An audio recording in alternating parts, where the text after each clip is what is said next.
এবার ফুটবল বিশ্বকাপ প্রসঙ্গ। বিশ্বকাপ শিরোপা ধরে রাখার মিশন শুরু করেছে বর্তমান চ্যাম্পিয়ন আর্জেন্টিনা।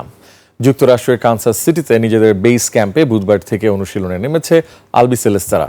তবে প্রথম দিনের অনুশীলনে সতীর্থ থেকে আলাদাভাবে দেখা গেছে অধিনায়ক লিওনেল মেসিকে। বিস্তারিত জানাচ্ছেন মাহফুজ মুকুল।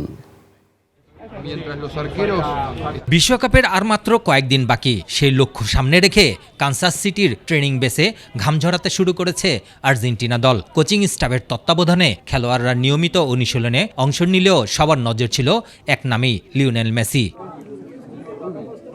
দলের বাকি সদস্যরা যখন পূর্ণাঙ্গ অনুশীলনে ব্যস্ত, তখন ৩৮ বছর বয়সী এই ফরোয়ার্ডকে দেখা যায় আলাদা ট্রেনিং করতে। যদিও আর্জেন্টিনার শিবির থেকে এ নিয়ে কোনো উদ্বেগের বার্তা আসেনি, বরং নিজেদের সেরা অবস্থায় পৌঁছাতে বিশেষ পরিকল্পনার অংশ হিসেবেই মেসির আলাদা অনুশীলন বলে মনে করা হচ্ছে।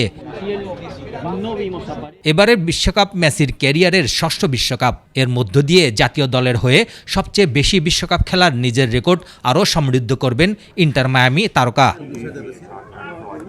বিশ্বকাপের ১১টি মার্কিন আয়োজক শহরের মধ্যে তুলনামূলক ছোট শহর কানসাস সিটি। তবুও শক্তিশালী ৩ দল, আর্জেন্টিনা, ইংল্যান্ড এবং নেদারল্যান্ডস, এ শহরকেই নিজেদের প্রস্তুতি কেন্দ্র হিসেবে বেছে নিয়েছে। ১১ জুন পর্দা উঠছে ফুটবল বিশ্বের সবচেয়ে বড় আসরের। গ্রুপ জেতে আর্জেন্টিনার প্রথম প্রতিপক্ষ আলজেরিয়া। ১৬ জুন ম্যাচটি দিয়ে শুরু হবে তাদের বিশ্বকাপ অভিযান। এরপর জর্ডান, অস্ট্রিয়ার বিপক্ষে খেলবে বর্তমান চ্যাম্পিয়নরা। মাহফুজ মুকুল, ২১ টেলিভিশন।